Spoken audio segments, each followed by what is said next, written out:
Ruler School is brought to you by Odyssey Games, where you can go to pre-order upcoming Force of Will sets, ccgprime.com for singles and supplies, cardodoko.com for those rulers in the international market looking for product, the Ruler School Circuit Series now taking orders on our Q1 2025 Skibdis Circuit Kits, and to our guest lecturer members, Vite Ramen and Casey Madden.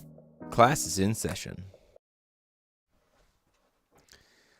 Hey there, rulers. Welcome back after a long week of Force of Will to your favorite ever live Force of Will podcast. It's Office Hours featuring myself, DMO73, and I'm joined, as always, unless he's not available, by Paul Reisman. Exactly. By Paul Reisman.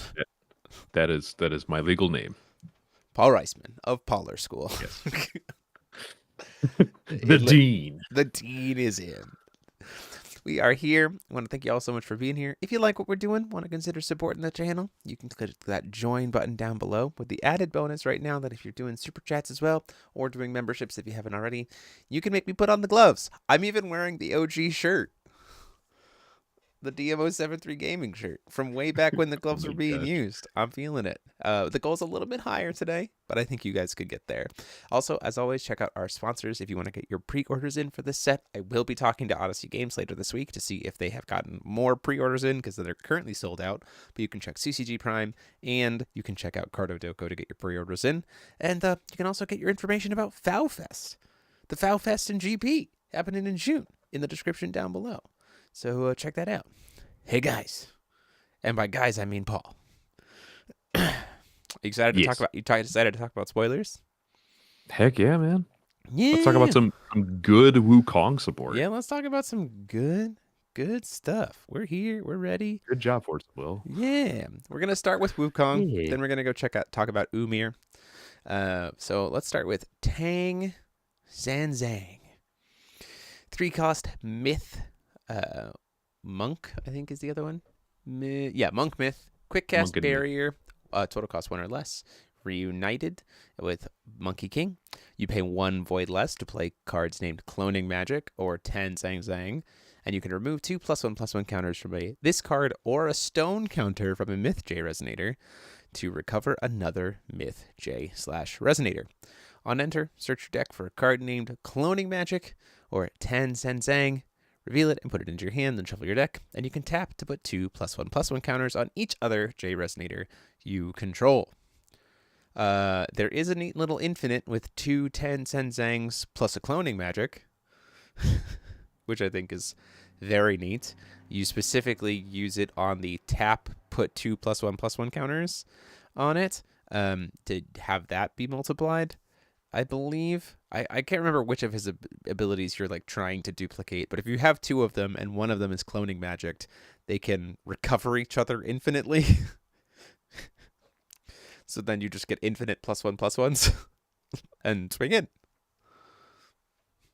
Fun. Seems pretty good. Yeah. Yeah, it seems neat. I mean, it's very much in theme for Monkey King kind of shenanigans. It's certainly a 3-card combo, 4-card combo if you don't have Tan Zang in hand, because you can do On the Palm of Buddha to get the first one. But overall, pretty cool. Not impossible. Not impossible. Not impossible. I didn't even realize. Oh yeah, that's an infinite. Yeah, it is because of the Cloning Magic. Yeah, specifically. Yeah, which is now a 1 cost, so it's even easier to get off. Yeah. The thing I like about this specific infinite, we'll talk about another one later, is it feels very intentional and as such feels very managed.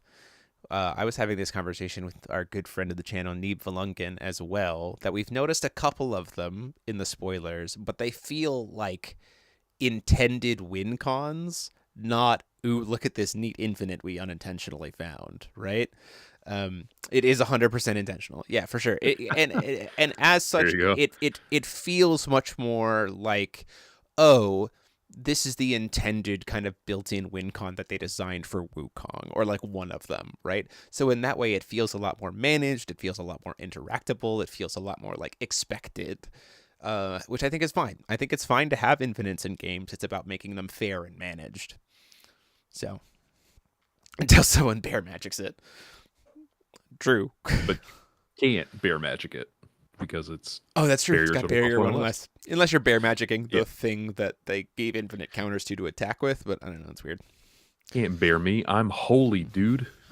Let's go. Also, this artwork is phenomenal.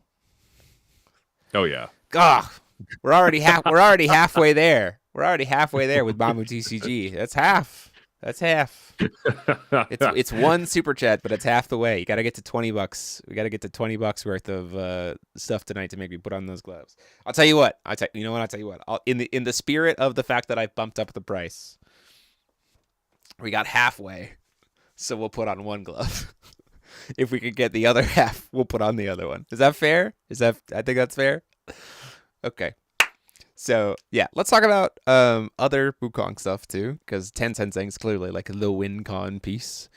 We also know that cloning magic is getting reprinted into the main set. Mm-hmm. We also know that Zhubaji and Sha Wuxing are being printed into the set, and they have had their wordings updated. So now they say players gain, so to be in line with the same kind of language we've had on taxes. So it's not that they force your opponent to pay, they give your opponent an ability that then forces them to pay, and it affects both sides. So that's important. It doesn't just as each other player. Never mind. Ignore me on that second part. It's probably good. Which is good. Please, no more gloves. Listen, I'm only wearing one. If we don't meet the rest of the goal, then this is all we get, right? This is the new joke of the podcast. We did it during Foul Wednesday, and now it's back during the podcast on Monday. So here we go. Here we go. On the Palm of Buddha, 1 cost X chant. Search your deck for a non-chant myth with total cost X or less. Reveal it and put it in your hand, then shuffle your deck. And reunited with Monkey King, it gets quick cast, and then you may discard a card with Flying Cloud. If you do, put a non-chant mono attribute wind myth, total cost X plus 3 from your hand or graveyard into the field with a +1/+1 counter on it. I really like this card. I think it's great. It pairs really well not only with like the myths that we're already interested in, but also with Frigg, which is a mono attribute wind myth. It would make this spell cost 3, but this spell at 3 with quick cast speed that then gets me a Frigg and gets me the Flying Cloud back and the Palm of Buddha back plus another Resonator back seems pretty good. Seems pretty good. Yes, the water. Yes, the the flavor text on this one is also very much Wukong themed. Yeah, for sure. Very, very, very. Yeah. Yeah, it's great. Yeah, it's really cool. I really like the myths stuff, kind of playing back into the play of things. Myths were a really fun attribute, a really fun racial archetype to play into. I'm excited. I'm excited for this stuff. Strangely, like this card is very, very good. It's strange to me that none of his cards here seem to have overgrowth, which was interesting because like overgrowth certainly did play into the +1/+1 counter stuff of the staff that was from last set. So I'm a little bit surprised that none of this stuff has overgrowth, but like I'm also okay with it. Like I'm fine with that. We're just gonna have to play Regions, I guess. Darn. Another myth. Oh no. Crazy. Who would have thought? Crazy. Yeah. Oh, I just don't discard Flying Cloud. I just have this card in my hand. Great. I'll just discard it this turn. You got it. Yeah. Also, don't forget Odin exists. Explain. So black, green. Is Odin. He a myth? He's a myth. Well, you can't cheat him. Thankfully, you can't cheat him into play because he's not with the Palm of Buddha. Because he's not mono attribute. You can search him. Ooh, goodness. And you can just You just can play Spinning Myths after that. Oh, I did not think about Palm of Buddha before recovery. Search Odin, recover Spinning Myths Odin. That. Oof. Gross. That's a little gross. That's a little gross. Yeah. Talk about the hand. Yeah, the Five Finger Mountain, 2-cost Myth Edition. J Resonator cards gain. This card enters the field rested with a stone counter on it, and if this card has a stone counter on it and would be recovered in any way, remove a stone counter from it instead in all zones. Reunited with Monkey King is after 5,000 years. You can tap, draw a card. You may then discard a card named Flying Cloud. If you do, put a Wind Myth Resonator with total cost 3 from your graveyard or hand into the field. Remove a stone counter from it, from a different one you control. It can be the same one or not, and you can play it once per turn. I will say, I think this card is well designed because it's specifically the Resonator that you're cheating in will still come into play tapped. You can then just choose to remove its stone counter so that at next resolution it will be able to come back, recover, which makes sense because this is an activate ability, right? So you can cheat it in on your opponent's turn and then remove the myth counter from it and then recover, right? Which I think is very nice. This doesn't have to be mono attribute. This would be a great card to cheat in Rehones with. Yeah. So. Also, I keep forgetting that Staff allows you to play this for 1 green cheaper. Yeah. So it's just a 1 cost. 1 void. So yeah, I mean, really good to just slow down aggro decks. Mm-hmm. Really solid. Yeah, for sure. Certainly some pretty cool stuff. Road of the Sacred Queen, force Resonators your opponent controlled to come in. That addition gives them a counter, so then that stop them from recovering. Well, this automatically comes into... The Resonators already come into the field rested with this card, so you don't need Road to the Sacred Queen with this card. This card would work really, really nicely with the Faria that prevents your opponent's stuff from recovering while she's in the field. But I'm pretty sure that's only if she's ordered. Talking about this Charlotte? The Charlotte, the light Charlotte. Is it only when she's ordered? Let's look. Let's look it up. Let's look it up. It's her static effect. Don't think it is. It's her static effect. It's her static effect. Yeah. That's very funny. I mean, that seems pretty good. Because this does say, and if a card has a stone counter and would be recovered, you can remove a stone counter. So if you have this plus Faria plus Charlotte, they just keep their stone counters on them forever because they wouldn't be recovered, and as such wouldn't be able to get recovered without lose their stone counter. So, neat little tech. Neat little tech for Wanderer format, not for Paradox format. This will not be usable in Paradox, but neat in Wanderer. Probably good. Probably good. Probably good. Yeah, but neat. Yeah.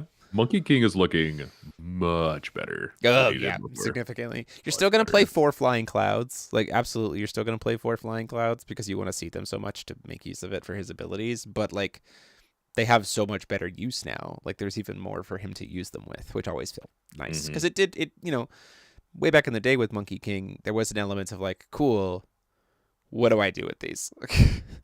But now they turn into a resource, which I think is a really cool way to support Wukong. Yeah. So the crew that worked on this set, thanks for the elves. Yeah. It is a sickness.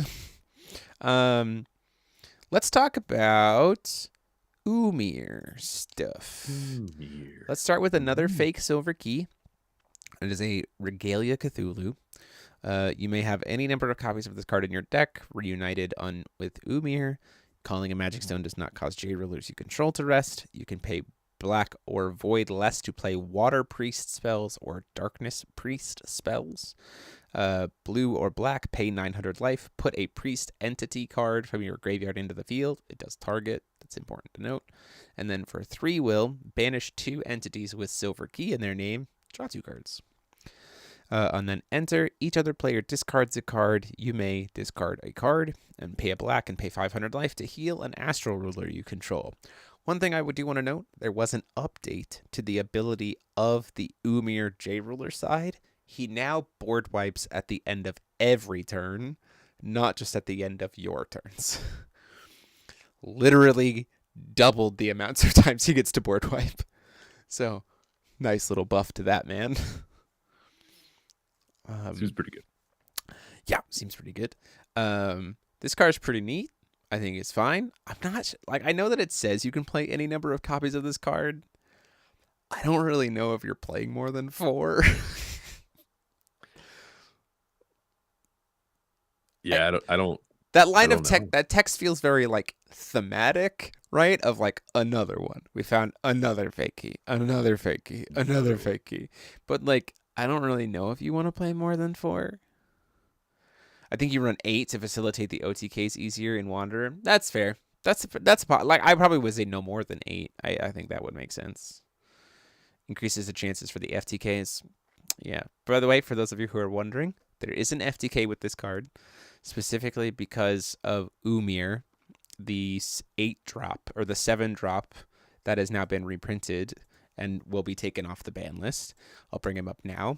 He's now a priest, which is why it works with this card. And his new text is that he only gets to cheat in a 3-drop, 2-drop, or 1-drop if you played him, unless you're Umir, in which case he gets to do it when he cheats something in. Right?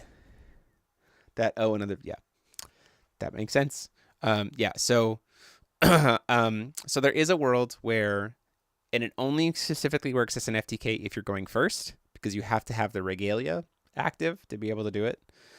His sub-ruler, you have to have that active to be able to make it work. The sub-ruler specifically lets you ignore the will cost of activate abilities of the pay 0 instead of the will part of an activate ability of a card of a priest card or a card with silver key in its name. So the way it works is you have 2 options. One is incredibly more like risky, and one gives you at least 1 will to be able to interact potentially. Is you either pitch the discard Umir to produce black to play this card because it's a Cthulhu spell. On its enter, you discard the blue Umir, right? And then you pay 900 life instead of paying a will because of the sub-ruler to put target priest card from your graveyard into the field, reanimating the Umir, and then you're off to the races and do Umir things.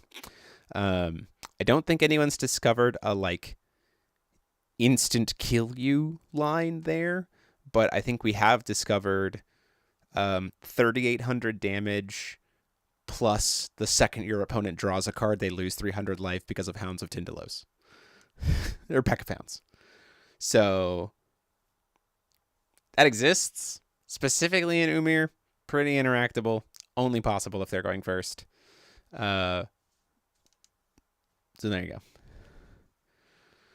Moderate number of infinites that generate infinite will, life loss, and damage simultaneously. Sure. So Umir does Umir combo things. You have to just kind of respect it. It's pretty stoppable. Like it's again feels very intentional that they're trying to like set this up for this. And who knows, maybe we see a combo ban of another. I could honestly see a combo ban of this card with the discard Umir that like discards to produce will for Cthulhu cards, specifically to say like if you're going to try to go for this on 1, it's going to cost you your 1 will for the turn. Like you're not going to be able to like just protect it as well as go for it, which I think would be fine.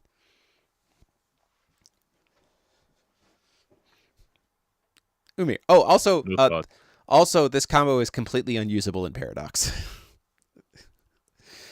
Because specifically the new Umir is printed in Memoria Collection 7, and as such will not be Paradox legal. So, Wanderer legal, yes. Paradox legal, no. There you go. But let's talk about the more interesting cards in my opinion, the more interesting cards for Umir. Sure. We have Sakauba, the Magician of the Silver Key, 3-cost Cthulhu Priest with limit 5 Mythic Terrifying Bane, and 6/14. J/Resonators your opponent controls gain precision, and this card cannot attack your opponent as long as there is a limit counter on Sakauba. Huh, crazy. And then reunited with Umir. When this card is destroyed, your opponent has to discard 2 cards. You put a limit counter on each other entity with limit, and then pay a black and 300 life to remove 2 limit counters from himself. And each player discards a card at random. That includes you, by the way. And then you draw a card for each card discarded this way. So you'll discard a card, your opponent will discard a card, you will then draw 2 cards. Seems fine to me. Tsukauba looks really cool. I really like discard decks. I really like the theming of this. Make your opponent crash into your stuff. Feels like, that's been a thing that Darkness decks have had before, of like force your opponent to kill their own things. So I like that Tsukauba's set up for the same kind of thing. Really like this guy for Paradox, really solid. Yeah, for sure. 100%. Richard Coelho. Hey there. Welcome. Glad to have you. That gets huge if you have the sub ruler. Oh my gosh. He comes on 11-19. Yeah. Yeah. That's pretty good. Yeah. Pretty good. There is so much text on these cards.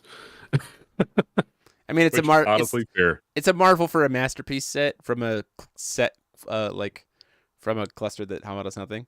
How good is the new guild support? Okay, we're halfway to the other half of the glove. Let's do this.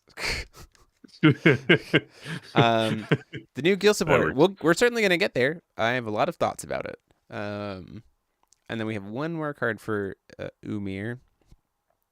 It's right here.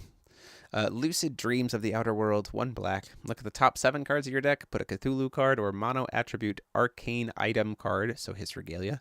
Total cost X or less from among them into the field, where X is the number of magic stones you control. Then shuffle your deck. If this card was awakened and you control the Cthulhu J/ruler, or J ruler, sorry, specifically J ruler, the X is 7 instead. I don't know. This card seems okay, I guess, to me. Of the 3 cards, it's certainly the weakest. It's designed to be able to get you the Umir 7-drop, right? Yeah. I guess for 3 will. It also is a good way. I mean, it is a good way for him to be able to set up Silver Key, his sub-ruler, right? Which feels very necessary for him. Certainly the weakest of the spells. I probably would play 2 keys, and there's the other one. Okay. Goal achieved. I think this card is meant to be generic Cthulhu support. Yes, I agree with that. 100%.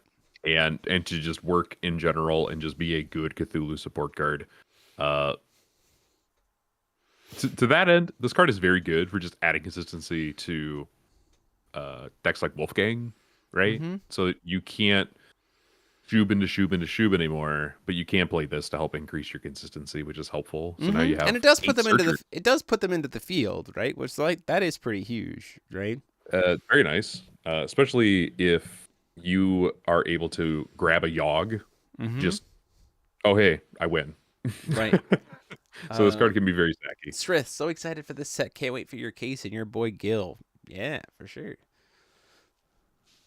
You see Awakening and you had your hopes up, then you remembered Wolfgang has no J ruler side. You was sad. But I mean, it still is a 1 black card that looks at the top 7 and grabs you Cthulhu. So that's pretty good. Is there a world where we play the Transformed in Umir? I think so. Just I think play it. Your opponent discards, they lose 4 life. Cool. Put Silver Key into the field. Yeah, I agree. I think that's 100% real. I think that's 100% real. Yeah. Next, these cards are all very interesting. Yeah. Next up, we had Priscia stuff. So let's talk about her. So she got a sub-ruler, Fate sub-ruler. It is 1 red, 1 green regalia that has barrier blue and mythic. Reunited, you may play this card from your graveyard. On enter, put a magic stone you control from the bottom of its owner's magic stone deck. If you do, put the top card of your magic stone deck into the field. Fire or Wind Resonance Magic Stone. Jade Rulers you control gain +4/+4 until end of turn. Thank you again, Richard Coelho, for another super chat there. Appreciate you. Tap, discard a card. Look at the top card of your deck. You may play it. You would have to pay full cost for that card. There's no discount for it, just as a heads up. And then the sub-ruler side is you may pay Fire, Wind, Flame Spirit cards from your graveyard. They have to be both fire and wind. It doesn't say fire or wind. Fire, wind. Resonance, Fire, or Wind Magic Stone. This card deals 300 damage to a player or J/Resonator. And you can tap and pay red to search your deck for and or hand for a card named Fiery Fox of Reincarnation. Put it into the field. If you search your deck, shuffle it. And God's Art. This is a very interestingly worded God's Art. We got to talk about it. Pay 0, produce red or green. Spend this will only to play the judgment processes of a fire ruler. You gain, if you play a judgment process this turn, Jade Rulers you control gain swiftness and pierce until end of turn. And you gain, at end of turn, you lose the game until the end of the game. Keep in mind that if you somehow find a way to cancel the first end of turn trigger and you go to your opponent's turn, they can just pass and a new you lose the game trigger goes on the chase. So keep that in mind. Oh my god. So it's a very important distinction how this card is worded. It's very important to recognize how this card is worded. It does not say if you played a judgment process of a fire ruler this turn, it gains swift. You gain these things. It says at resolution, if you play. The distinction here is very important because it means this God's Art is only ever accessible if you are going first, or if you're going second, you play this card as a regalia, perform judgment to flip back over into Priscia, and then either kill her, heal her, judgment again, or high speed dash her to flip her back and then judgment again. The reason why that is because the timing window of flipping the regalia into a sub-ruler is after the game has seen you play the judgment process. Meaning that you do not have this God's Art available to you to use until you have already played the judgment process. Does that make sense? Makes sense to me. Making sure it makes sense to the chat. I really am trying to make that very clear. I did it in my short as well. You essentially wait, doesn't Fate start on the field on the sub-ruler side? If you're going first. If you're going first, you have access to this God's Art. 100% the first time you judgment, you have access to this God's Art. Absolutely. If you are going second, you do not have access to this God's Art the first time you judgment Priscia. It is designed to make Priscia want to go first and to want to kill you fast, which is very on theme for Priscia. Right. Yeah. Y'all are getting it. Yeah. You can also use this God's Art in ABC with another fire ruler. Yeah, sure. For sure. Oh, look at that. Cute. Yeah. I do like that we are able to just search out Fiery Fox. I think that's really cool. That's huge. Honestly, that's huge. High risk, high reward. It's so huge. You can literally just run one and you're fine. Fiery Fox, yeah. Yeah, because even if you draw it, you can just put it in the field, which is really helpful. Yeah, we just play Amaterasu's floor site. Prepare to lose. There you go. Dingus. Done. Imitation Foresight, very funny. Yeah, this is I'm most interested in the regalia side, especially because if you wanted to run this, say, other places, you now have a regalia that if you are running fire and/or wind magic stones, you just get a static buff. It's a 1-drop, right? Because it'll cycle. It's a 2-drop. Yeah, right. You're paying 2, but it refunds itself 1 stone, right? Because you just tuck one of the stones that you used to pay for it on the bottom of the deck and then get a new stone. So, I mean, it's not inconceivable, right? This is definitely going to benefit you shuffling in or tucking Priscia's stone, because then you draw an extra card too. Yep.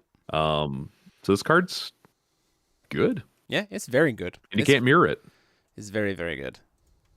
Yeah, much like Institute. Hey, yeah, it's like Institute. Next up we have the Fiery Snake of Reincarnation, which we will talk more specifically about with it in combination with the Regalia here in a moment. 1 green, 1 red, Pierce. With reunited with Prisia, you have Resonance, Fire, or Wind Magic Stone, where it produces red or green. And for red and green, it doubles the attack and defense of this card until the end of the game. Resonance, Fire Magic Stone, you put 2 wrap counters on this card.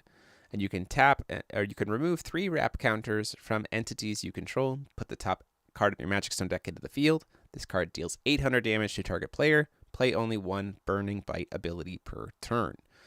That's where the Burning Bite named ability. I really do love our hard once per turn named abilities. That's a really nice inclusion that I have really enjoyed.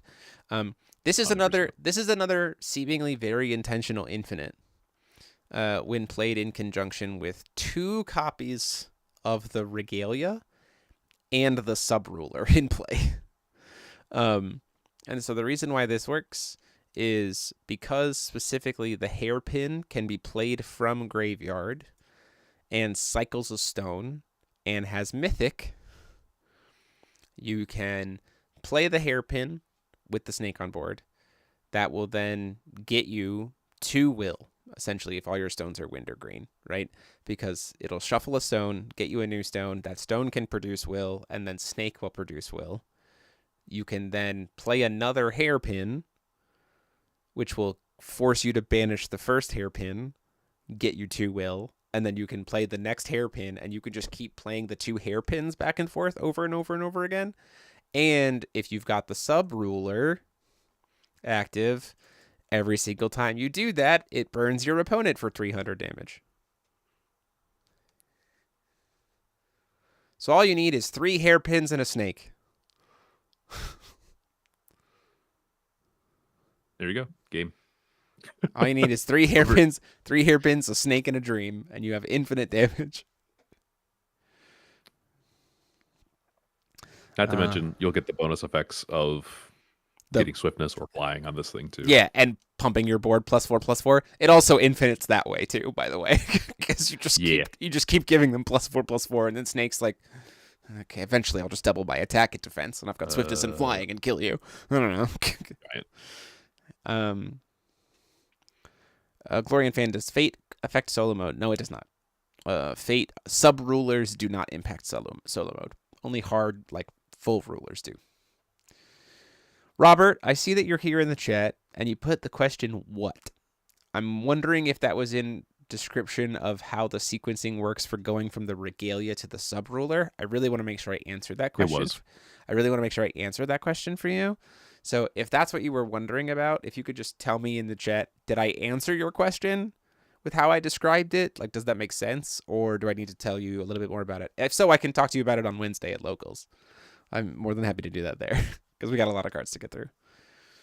Just let me know. We got one more. We'll use props. Yeah. We'll use props. It's great. I have actually started doing that more. When I like explain things, I lay out cards to like illustrate my points. It's helpful. Nest of Burning Feathers, 3-cost edition, reunited Prisia, infinite combo. Let's go. Infinite Resonance, Fire, or Wind Magic Stone only when you're playing as Prisia. Target player shuffles all stones from their graveyard into their Magic Stone deck. If 4 cards were moved this way, GA Resonators you control gain multi-strike until the end of the turn. And you can tap, banish a Fire Magic Stone, discard a card, then draw a card. Put a card named Fiery Bird of Reincarnation from your graveyard into the field. If you do, put a Magic Stone card from your graveyard into the field. Almost like the stone that you sacked to do the effect. You just get it back. This has a very similar feel to me as the super rare Umir card. Like, it's cute. I don't know. I'm not like terribly impressed with this. You get a crap ton of resonance triggers off of it though. So maybe that's the point. Is it's just even more resonance triggers. How are we playing this reliably when it's 3 costs? Yeah, that's the trick. What am I missing? Somebody tell me. What am I missing? I think it's by using stuff that's like producing extra will, like Snake, like kinda, I think is the idea, right? Sure. Or maybe are we playing Sacred Elf in this deck? Maybe. Because I mean, on turn 2, this makes sense, I guess. Robert, to your statement of no more infinites, this we talked about it a little bit earlier. The infinite of the like Snake infinite with the double hairpins feels very like intentionally designed, and as such is infinitely more known and respondable. Like it's much more controlled and contained. Like we can easily be aware of this and handle it as it comes up. But it does give a way to like close out games. So how does Reunited work? That's a great question. Reunited is the shorthand for if your ruler is X. Then you get effect. Then you get the extra effect, like whatever the tabbed, the like bulleted thing is underneath it. So Reunited Prisia is you get this text if your ruler is Prisia. That's fair. 100% fair, Robert. Absolutely. I'm most excited about Snake. I think Snake's the coolest card that she got by far. Currently considering trying to use Snake as a playmat for FowFest, potentially. Not sold on it, but maybe. Who was next? Next was Gil, right? Yep, Jalapy. Oh, I do want to point out something because I didn't say this too. Most of these Prisia cards were shown to us by our good friends over at Only fowtcg, who Alejandro has created as content creation before he did what he did. They were part of their exclusive spoilers. They have a wonderful conversation for those of you who are Spanish speaking. You should definitely go check out their videos and their channel. They did a great job, but you know, we are glad that they were able to get cool. I will say I called that Alejandro was going to get Prisia. I was like, I got Fox. He was like, who do you think I got? I was like, well, I think it's Umir, but I actually legitimately think you have Prisia. I do not think you have Umir. I think you have Prisia. Umir is Alejandro's favorite of all time. And I was right. So I knew they were going to get Prisia. I knew it. Boom. So go check out Only fowtcg. Great stuff. Great website. Good stuff. Go support them on Patreon. They're awesome people. Okay. So I do want to talk about a few things before we get to Gil Lapis because he's got a lot. He's got a lot. So much. I want to talk about that we saw a few updates to some cards. Specifically in the video that got posted today, we saw that Invading Demon of Water Valentina, blue-black, has been updated so that her front side ability now targets J resonators and not just resonators. Huge. And the same is true for Mikage as well. Oh. Mikage now pings J resonators and not just resonators. Very important. Yeah. Very important. Yes. Yeah, he can ping J res now. So guess who's building Mikage for the channel? it is you. It is on your list. It is in fact. Reunited basically checks your ID before you get your Burger King combo. Yes, for sure. 100%. That's a great way to put it. Okay. So let's talk about Gil Lapis. Oh god, the card's sideways. Hold on. Let me rotate it. We're doing it live. There we go. Okay, cool. And I also got to bring it ahead of us. Okay. So this is the Conqueror of All Dimensions. It's the extension rule for Gil Lapis. Conqueror rulers you own have tag Conqueror everywhere, which lets it then tag with Giotto. You can start the game with this card in your extension rule area only if your starting ruler is a ruler named Gil Lapis, Conqueror of Ataraktia. You have 10 cryptid cards in your deck, and you don't have water or wind cards in your deck. Players cannot move cards from their removed area to another area as from their removed area to another zone as a cost. Once per turn, you may play a cryptid resonator from your graveyard. And then whenever a cryptid J/resonator enters the field under your control, you draw a card. And at the end of your turn, remove the top 2 cards of your opponent's deck from the game. Yes, so, also my neck. So I want to say this. I would like all extension rules moving forward to have this kind of like restriction built onto them. locking Gil Lapis to just light, fire, darkness cards, so he does not get Mirror. He does not get any form of green cancel. He does not get Ray Asnable. He does not get Muse Staring At. He does not get, like, yes, like, I think that is 100% correct, right? I just want to say that. And he has to commit at least a quarter of his deck to cryptids. Like, I want extension rules to feel powerful, but feel like you are put under a good restriction to make use of them. Crossing Point is another good example of this. Crossing Point was not perfectly executed. We found some abuses with it that I think we might see some changes to it, or with the combination ban list kind of potentially tweaking it. But like this kind of design, I think is so good for extension rules off the board. What? If you saw my computer freak out in the background. Very strange. Things happened. I'm assuming things happened. Yeah, things happen. I'm still here. That was very strange. So, yeah. Great start. You can use this even if you want to play solo mode Gil, but it does obviously open you up to be able to play combo Gil with Giotto. So that's important to note. Got to rotate it back real quick here so I can find the other card image as we go to our next card image, which is his sub-ruler, because he also gets a sub-ruler. How come your mom lets you have a regalia and a sub-ruler, Gil Lapis? Because he killed his mom. He didn't, but he killed his brother? I don't know. Killed people. The regalia side of Empty Vessel of Worlds. Red, black, arcane item, cryptid. So it would play into the extension rule. Crazy.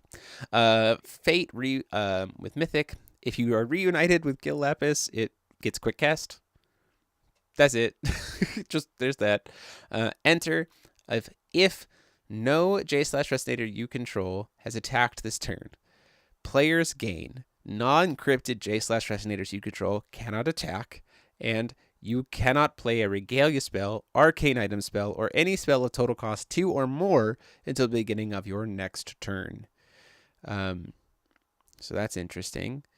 And pay 0, choose 1, players cannot chase. Flip target card from any player's removed area face down or face up, or flip target card you don't own outside the game face down. Oh, we got a lot to talk about with this card.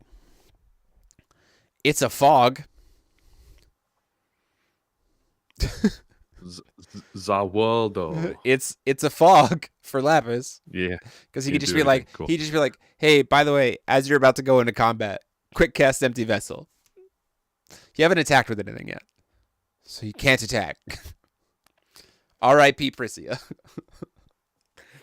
Oh, I'm sorry. Did you God Art to try to kill me this turn? Would be a shame. It would be a shame if I just said you can't attack this turn. Starting against this, okay. Yeah. Yeah. So there's that. It's also an incredibly good anti-Giotto tool for literally everyone. Because you just be like, cool, Giotto, you have removed my card from the game face down. I would like to flip it back face up. Thank you very much. Have a good day. Can I do anything in response? No.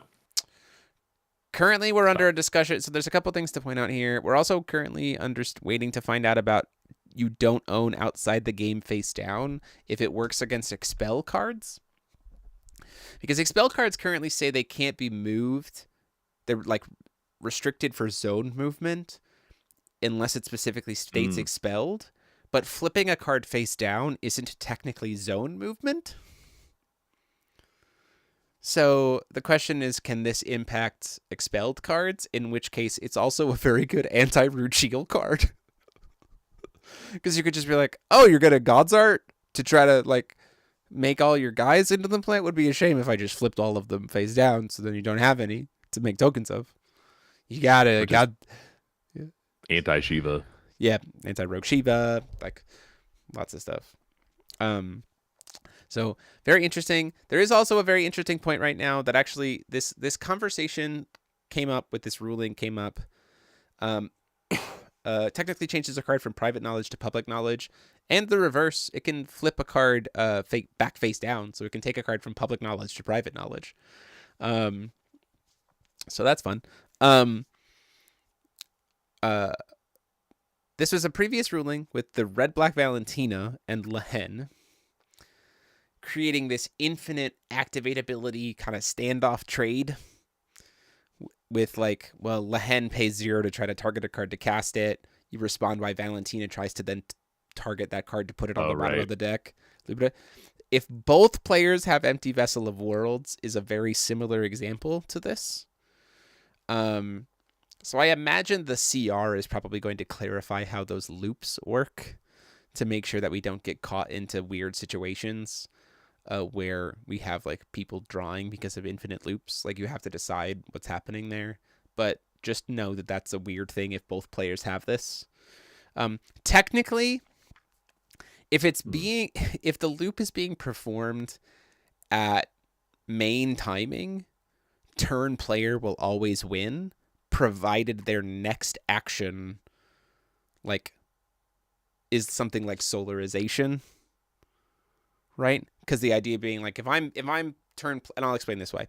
If I'm turn player and you've removed like 12 of my cards face down because you're Giotto, right? And you have this card, I can go flip a card face up, unchaseable, regain priority when it's done. Flip another card face up, regain priority when it's done. Flip another card face up, regain priority when it's done. Flip another card face up. Like I, as turn player in main timing, will always win the loop because this ability is unchaseable. So I could like make all my cards face up, then tuck 2 back for solarization and pass priority to you, right? If I'm ever in a sequence where I'm just like, we're not trying to... I'm going to interrupt you. Yeah. You can't solarize with the XR. No. I'm not saying if I'm using the XR. I'm saying like me as anyone else not using the XR is using this card as anti-Giotto tech. Okay. That makes sense. That's what I'm talking about. Like that kind of example, right? So like if I am just a generic deck, I've got Replicant Shiva outside the game, or a Rogue or a Odin in my hand or something, right? And I have had cards removed from the game. If I have this, even if the Giotto player also has this, as long as the next action I take after flipping all my cards face up is the solarization, I win the sequence, right? Because neither of us can chase it, I will simply flip everything face up, then solarize and pass priority to you. At which point you can flip all my other cards back face down, but I've done what I needed to do, right? It's weird, but it works. So that's just something to keep in mind here. Yes, I know I wouldn't be able to solarize if I play the XR. I'm talking about other people using this card. Other people could use it. Yeah. That's why I brought it up. Yeah, appreciate it. Time to run the empty vessel to use antibodies against Giotto. Yeah, sure. As long as they also don't have an empty vessel, for sure. Let's talk about the sub-ruler side. Whenever you play a card you don't own, so what Gil Lapis is trying to do, each other player loses 200 life, plus an additional X 100 life, where X is the total cost of that card, has that same flip face down ability that it had before, and you can pay black to copy the activate ability whose source is a fire J ruler you control. You may choose new targets for the copy. This essentially lets Gil, for 1 extra will, able to copy and cast multiple cards per turn from your opponent, right? And then it can tap to produce black. Spend this will only to play cryptid resonator spells, activate abilities of J rulers you control, or the judgment processes. So essentially, because that tap ability, right, is one of the costs that you would put into playing a spell from your opponent, you just use off of Empty Vessel instead, and then that 1 will is used for Empty Vessel's activate ability, right? It essentially just gives you a like workaround to be able to cast the activate ability for free, essentially, and still get the cards you want out of the Gil Lapis, out of the opponent's RFG. Will ability. You can also use that produce black for the Giotto piece too. Because you can copy, like if you've judgmented Giotto, you can pay into her act cost too. Yeah, for sure. Either one. Yeah. Yep, for sure.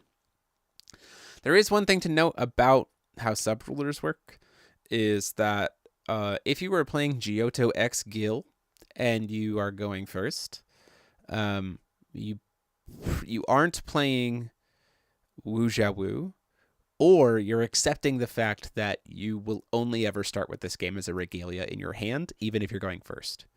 Fate specifically only puts in the card as a sub-ruler if you don't already control, if you don't control a sub-ruler. So if you control Wuxia Wu at the start of the game, you don't get this card straight into play. It comes into your hand as a regalia instead, even if you're going first.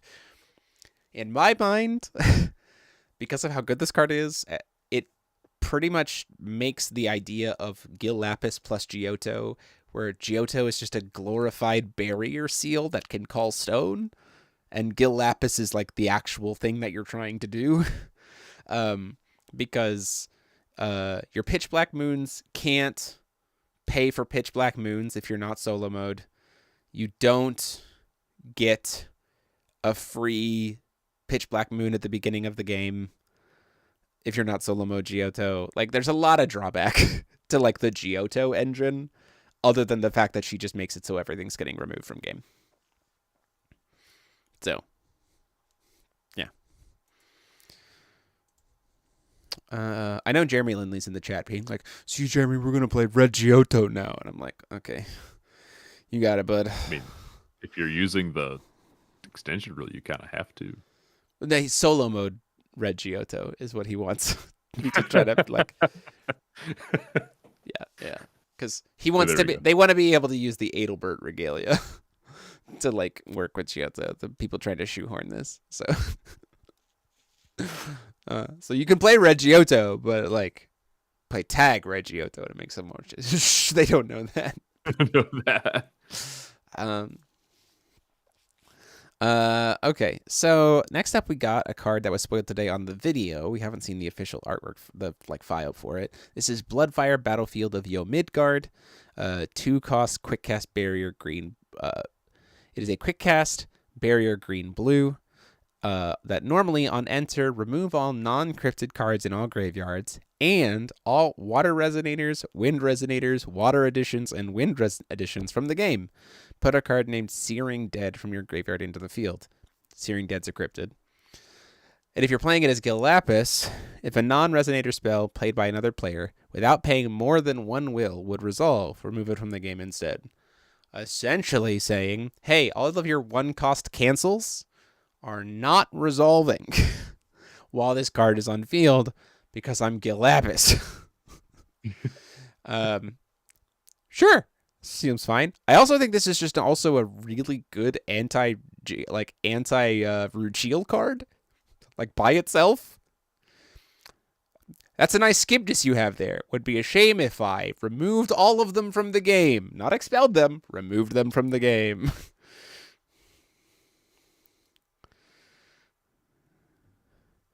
Finally got your Floating Isles deck. 1-cost additions and chance in general too. Yeah. All I use is water decks. 2 will, blue, green, hate. Yep. Hate against blue, green. Paul, you have thoughts. You have a look like you have thoughts. Maybe. Yeah, I think. Okay. Yeah, I was just thinking about something you said, and I'm not sure I understood what you said. Were you saying you can't play Skibdis under this card? No. Like, if Skibdis is already on the field, because Skibdis can be hard to remove because it has barrier and can give itself eternal. Yeah. This card removes Skibdis from the field because Skibdis is a water resonator. So its enter effect does that.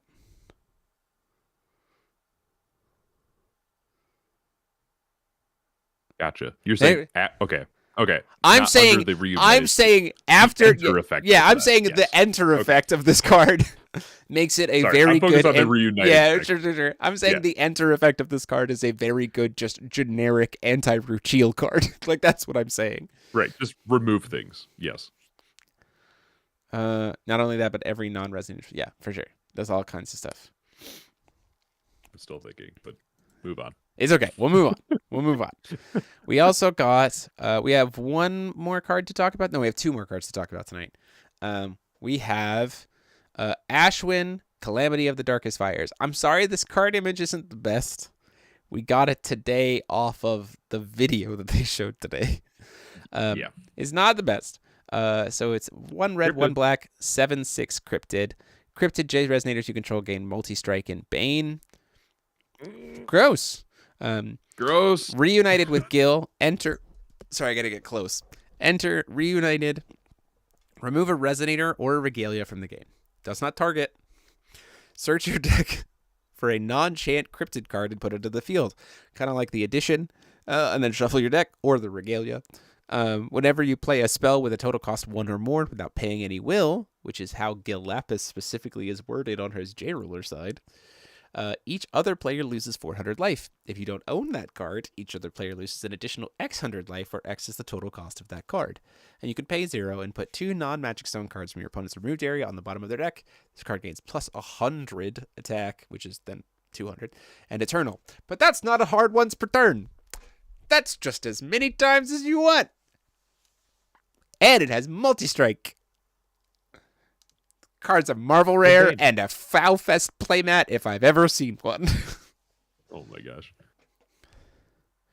This is so a whenever subtle... you play the spell with her and with the regalia on the field, you're getting the same effect twice. Your opponent loses life ability? Yes. Yes. Your opponent loses life plus losing X hundred, where X is the cost. Yeah. Except she's draining 4, not 2. Yeah. It's really good. Yeah. It's Gil just closing the fist, right? Just being like, and we're done. And yeah, exactly. This card unlocked a portion of the fandom I didn't know existed. She's the only reason you're thinking Gil Giotto for Red Giotto instead of the regalia. Hey, listen. Jeremy, come really close. I'm totally fine with the idea of a Red Giotto. That's tag with Lapis, because then you're a red, black, yellow Giotto. What I was saying is not something that I would consider, is a solo mode Red Giotto. I know you think you can get me with it. Bet. And that's all I gotta say. Win the Skib display mat with Red Giotto, and then we'll talk. Can't wait for someone to play this on an empty board, so you have to remove your own Ashwin. It is mandatory. Yeah, it is mandatory. So don't do that. Yeah, don't do that. Don't do that. It's a bad choice. Also, this was Dark Beast the whole time? Yeah, this is apparently what Dark Beast was. Yeah, this was Dark Beast the whole time. You're coming for me, Franklin? Yeah. Listen, you play... So here's the deal. The Ruler School Discord event for the Skip Disc Mat will be coming up. You can play Red Giotto, and then when you go 0-4 drop, you can admit you were wrong. It's fine. That's exactly what happens. Not only will you not get the Uber playmat and be dethroned, but then you'll also have to admit that you were wrong. It's fine. It's okay. It's okay, buddy. Okay. It's on. There you go. Piece of cake. There you go. Okay. Just letting you know, if this were Polar School, we would not allow this kind of banter. Listen here, you. I refuse. I refuse. Okay. I would send you both home with homework. Okay. Well, let's talk. Let's talk about. Let me make sure I'm clicking on the right card here. We did get some more cards. We got another extension rule. Prepare to crane your neck. I'm rotating it here for those of us who are here. Those who betrayed Lorite. This was spoiled today. The extension rule for the 7 luminaries, which is Sol, Mercurius, Mars. You can start the game with this card in your extension rule and exactly 2 7 luminaries mage rulers, so tag without tag. If and only if you're starting rulers, if you have 7 luminaries mages cards in your deck, you pay, not very restrictive, you pay 1 void less to play judgment processes of rulers you control. You may spend all activation costs of lost luminaries abilities as though they were ancient magic spells. 7 luminaries, mages, resonators you control gain that you can essentially burn a mana counter to reduce their colored cost by 1. Pretty good for those people who are interested in tagging Mercurius and Mars and Sol. Pretty great. And you I can play will. them from outside the game. Yeah, and you can play them outside the game. I do want to say that, interestingly enough, there are some really good 7 Luminaries Mages cards already. Venus is essentially a 0-cost 2/2 draw a card with this because of the mana counter. Luna is a 2-cost 8/8 that generates 4 mana counters for blue mana. Seems pretty good. Saturnius is a 1 void bottom deck an addition or regalia. That's a 5/8 body. 1 void, by the way, because it reduces his water cost. So already some pretty good 7 Luminaries Mages for you to be able to put into it. It's pretty neat. I do need to go pull up one more thing real quick here because someone pointed it out. Forcible Global. Nope. Because there is some updated text on Mars, Sol, and Mercurius that we need to talk about. They have had their text updated slightly. Do we have a Jeremy multiverse now? Maybe. Well, Jeremy Lindley is what happened if I actually continued to compete instead of becoming just nothing but a commentator and a content creator. So yeah, that's canon now. So the main update to the 3 of them is that they now, as I fiddle with things here, they used to specifically say as they entered the field, you had to remove their specific matching resonator from the game to get the extra mana counters. They now just say remove a matching attribute 7 Luminaries Demon card to get their mana counters. So Mercurius has to remove a water 7 Luminaries Demon. Mars has to remove a fire 7 Luminaries Demon. And then Sol has to remove a fire water 7 Luminaries Demon.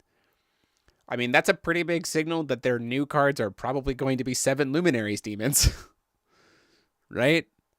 So that's interesting. Demon retrains or retrains of the demons. Yeah, very, very possible, right? Doubling the number of if it is a new resonator, doubling the number of resonators that they could possibly run to generate extra mana counters is kind of huge. Especially considering that if you do tag them together, these guys will essentially be starting with 6 will.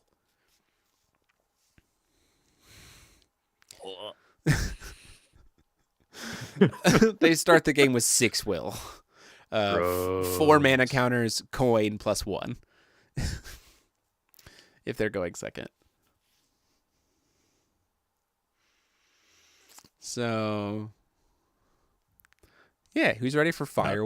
Who's ready for Fire Witch and Water Witch to come back? Oh, what was it? What's the Fire Witch and Zero the King's Blade to prevent stuff from being bounced back to your hand? Start getting ready for those to come back. Do we know how many reprints we're getting? We don't. We're not quite sure how many reprints per ruler we're getting. Don't know. Not quite sure. And yeah, we're all caught up. That's it for us tonight. That's all. So, Paul, of all the rulers we talked about tonight, who is your favorite, and why is it Wukong? Because it's the one I'm building for. Oh, that's it. And I haven't seen anything for the new 7 Luminaries yet, so by default, it has to be Son Goku. There you go. That's very fair. Yeah. Brent, reprints will be important for Paradox. Excited to see how the format ends up looking. You're absolutely right. Because we have the confirmation of how Memoria packs work, right now Paradox stands to lose Lorite, Ferrospell, Garion. Interestingly enough, Severing wins. Which means that Severing Winds is probably going to be in this set, I can only imagine, because it's directly referenced. So we're losing Lorite, we're losing Ferrospell, we're losing Garion, we're losing Persephone, we're losing a lot of stuff. Mikage Rhea, Suya. Losing Suya. in Paradox format. Ooh, Very interesting. Which interestingly enough is shaping up to make it so that Wanderer and Paradox are going to feel like very different formats, which I'm very excited about that. Like, I'm very excited about them feeling very different. Oh yeah. How's the power level looking so far compared to MP1? I think much better designed than MP1 was. Like, I think that it feels much more balanced, much more well thought out, much more intentional, and much more like every ruler really does so far anyway. Every ruler has felt like they've really got something that's worth looking into. Not like, I don't get me wrong, I love Joan d'Arc to death. Was not there comparison to other people, right? I do think part of that was that I think Masterpiece 1 did suffer a little bit because of the whole idea of tag everywhere. I do think that kind of like maybe skewed design space a little bit of like, well, we have to be careful because they're all just going to get tag. But then that ended up creating just like vastly overpowered tag combinations while other people got shafted. And because there's significantly less, there's no oops all tag here, it does feel a lot more intentional and as such much more balanced, which I enjoy. So I think that's good. 100%. 100%. I mean, of the stuff we talked about tonight, I think the one I'm most excited for very clearly is Gil Lapis. I think it's very exciting. Yeah,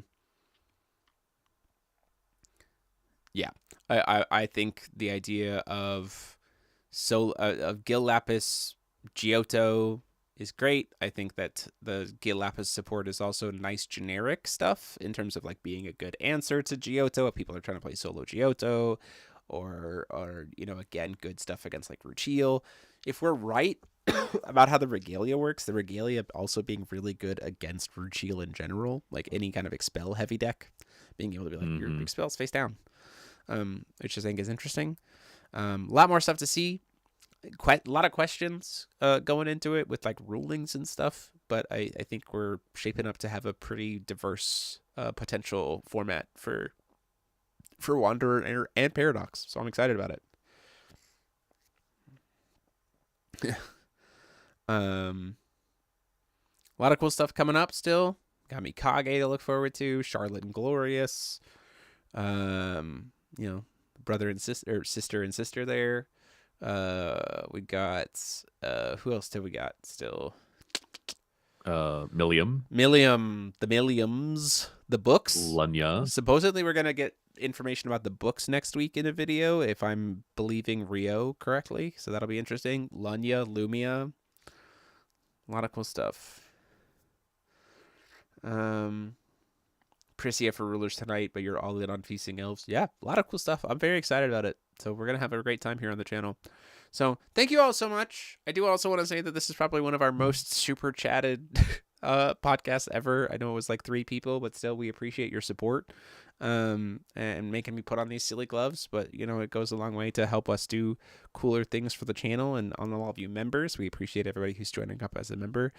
Tune in this week. The feature match this week is Hyde versus Ifrit. Yes, it is Hyde versus Ifrit this week. So you can see how that works as we kind of have been working our way through the ABC rulers in Constructed. So check that out. We'll be back later this week for that and deck profiles. You can also see me do a little short, quickly kind of going over every spoiler for the day and my kind of like quick thoughts on them. And explaining them every single day in our shorts. You can check that out. And we'll be back here next week talking about more spoilers. So thank you all so much for watching. And as always, this has been myself, DMO73, and I've been joined by Paul, the Dean of Polar School. That's me. Saying class dismissed. Have a good night, everybody. Bye.